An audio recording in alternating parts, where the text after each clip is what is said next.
From ornaments to Christmas lights, the holidays are on track to cost way more this year, thanks to those tariffs on China now ratcheted up to 125%. Almost 90% of holiday decorations, including artificial trees, are manufactured there. That price hike will directly hurt the Christmas Loft, which sells holiday goods year-round in New Hampshire. I would say about 85% of our product is from China. We'll also absorb some of the costs, but I imagine that we'll have to raise the prices, at least 50%. And what about those gifts under the tree? Nearly 80% of toys imported into the U.S. are also made in China.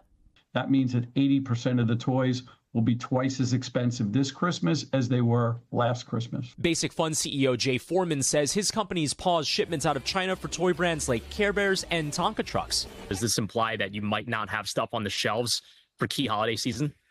Well, there likely, in particular with toys, be a shortage of toys this Christmas. I mean, even a short-term disruption will upset the flow of goods. But we still have time. If you can even find it.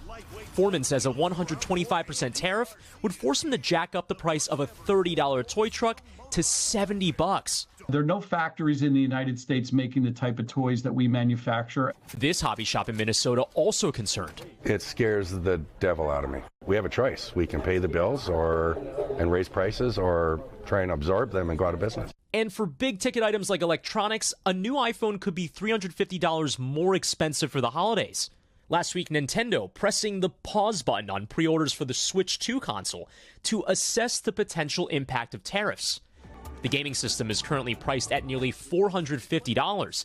Nintendo's president speaking to CNBC before yesterday's tariff reversal. We didn't consider tariffs into that equation. We felt that that was going to be the right price point for our consumers. You mentioned that Switch 2 being paused. I think a lot of ears perked up. Yeah.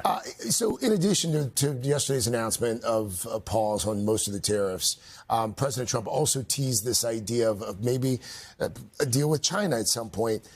How would that bleed down eventually to price tags? See, this is the thing, is that if a deal is signed, let's say, very soon, then all these worries about those holiday gifts going up in price could likely be resolved, right? 6 months is enough to kind of fix your supply chain and get things ready for the holidays. But the problem is that if this trade war goes all the way through the end of this year, then it's definitely going to have an impact, like you just heard, with potentially things not being on the shelves and anything that is on the shelf being more expensive. But I want to point out, even if we get a resolution prior to the holidays, even things for the summer could get more expensive. If you think about July 4th, for example, fireworks, who's a major manufacturer of that, it's China. So we're going to have to watch. Of course. All right. Thank you, Brian. I think this is going to really smoke out two kind of people. The kind of people who are like, I'll just hope that it's better by December, and those that are going to shop right now. I will say just shopping early generally is a good policy. Oh, you sound like Roker. Yeah. Thank you, If you see a good deal. If you see a good deal. Thanks, that brings us to Dylan. Are we expecting a white Christmas, Dylan? You know, the way it's been going, probably, yeah. Hey, thanks for watching. And don't forget, you can catch the Today Show every morning on NBC or take Today when you're on the go. Just follow the Today podcast on Apple Podcasts, Spotify, or wherever you listen.